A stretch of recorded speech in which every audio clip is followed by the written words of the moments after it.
Ang pagdating ng Espiritu Santo, Gawa chapter 2 verse 1 to verse 13. Nang sumapit ang araw ng Pentecostes, nagkatipon silang lahat sa isang lugar at biglang narinig ang isang ugong mula sa langit, animoy hagunot ng malakas na hangin, at napuno nito ang bahay na kinaroroonan nila.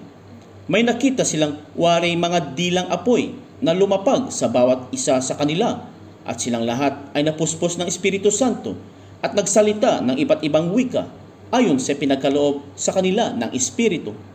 May mga Hudyong buhat sa iba't ibang bansa na naninirahan noon sa Jerusalem, mga taong palasamba sa Diyos. Nang marinig ang ugong na ito, nagdatingan ang maraming tao. Namangha sila sapagkat sinasalita ng mga alagad ang mga wika nila. Sa kanilang pagtataka ay kanilang nasabi, "Hindi ba Galileo silang lahat? Bakit ang ating katutubong wika ang naririnig natin sa kanila?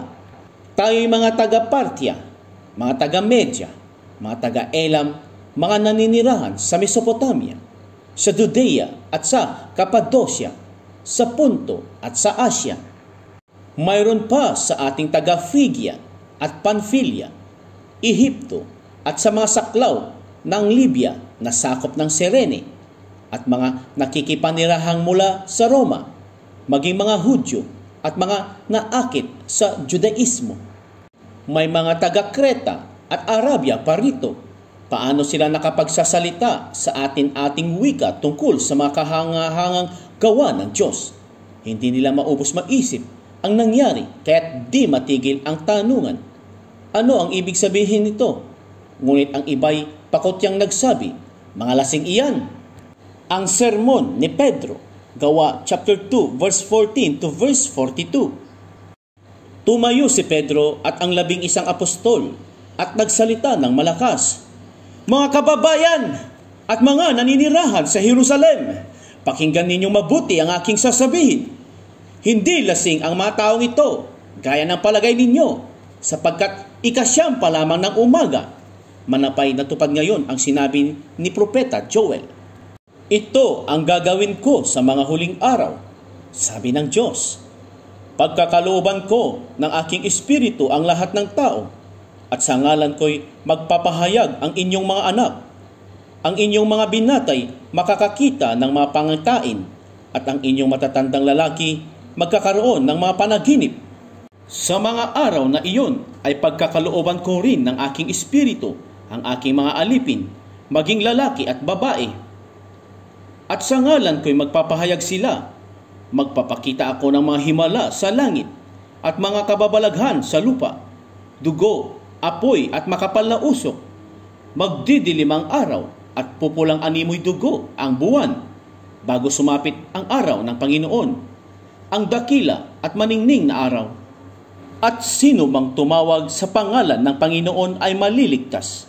Mga Israelita, pakinggan ninyo ito. Si Jesus na taga Nazaret ay sinugo ng Diyos. Pinatutunay nito ng mga himala, mga kababalaghan at mga tandang ginawa ng Diyos sa pamamagitan niya. Alam ninyo ito sapagkat lahat ay naganap sa gitna ninyo. Ngunit ang taong ito ay ibinigay sa inyo ayon sa pasya at pagkaalam ng Diyos sa mula't mula pa ay ipinako ninyo at ipinapatay sa mga makasalanan. Subalit siya'y muling binuhay ng Diyos at pinalaya sa kapangyarihan ng kamatayan.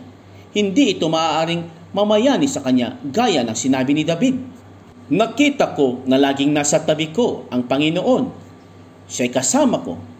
Hindi ako matitigatig dahil dito. Nagalak ang puso ko at umawit sa tuwa ang aking dila, at ang katawan ko'y nahihimlay na may pag-asa, sapagkat ang kaluluwa ko'y di mo pababayaan sa daigdig ng mga patay, at hindi mo itutulot na mabulok ang iyong banal. Itinuro mo sa akin ang mga landasing patungo sa buhay. Dahil sa ikaw ang kasama ko, ako'y mapupuspos ng kagalakan. Mga kapatid, masasabi ko sa inyo na tiyakan na ang patriarkang si David ay namatay at inilibing. Naririto ang kanyang libingan hanggang ngayon. Siya'y propeta at nalalaman niya ang pangako sa kanya ng Diyos na magiging haring tulad niya ang isa sa kanyang mga inapo. Ang muling pagkabuhay ng Mesiyas ang nakita't hinulaan ni David ng kanyang sabihin. Hindi siya pinabayaan sa daigdig ng mga patay at hindi itinulot na mabulok ang kanyang katawan. Itong si Jesus ay muling binuhay ng Diyos at saksi kaming lahat sa bagay na ito. Nang itaas siya sa kanan ng Diyos, tinanggap niya sa kanyang Ama ang ipinangakong Espiritu Santo at ito'y kanyang ipinagkaloob sa amin tulad ng inyong nakikita at naririnig ngayon. Hindi umakyat sa langit si David, ngunit siya ang nagsabi, "Sinabi ng Panginoon sa aking Panginoon, maupo ka sa aking kanan, hanggang sa lubusan kong mapasuko sa iyo ang mga kaaway mo." Kaya dapat malaman ng buong Israel na itong si Jesus na ipinako ninyo sa krus, siya ang ginawa ng Diyos na Panginoon at Kristo. Nabagabag ang kanilang kalooban nang marinig ito at tinanong nila si Pedro at ang mga apostol, "Mga kapatid, ano ang gagawin namin?" Sumagot si Pedro, "Pagsisihan ninyo talikdan ang inyong mga kasalanan at magpabautismo kayo sa pangalan ni Jesucristo upang kayo'y patawarin. At ipagkaloob sa inyo ang Espiritu Santo, sapagkat ang pangako'y para sa inyo at sa inyong mga anak at sa lahat ng nasa malayo, sa bawat tatawagin ng Panginoong Diyos." Marami pa siyang inilahad upang patunayan ang kanyang sinabi at nanawagan siya sa kanila, "Lumayo kayo sa masamang lahing ito upang kayo'y maligtas." Kahit ang mga naniwala sa kanyang sinabi ay nagpabautismo at nadagdagan sa kanila ang may 3,000 tao ng araw na iyon. Nanatili sila sa itinuro ng mga apostol, sa pagsasama-sama bilang magkakapatid, sa pagpipira-piraso ng tinapay at sa pananalangin. Ang pamumuhay ng mga sumasampalataya, Gawa chapter 2 verse 43 to verse 47.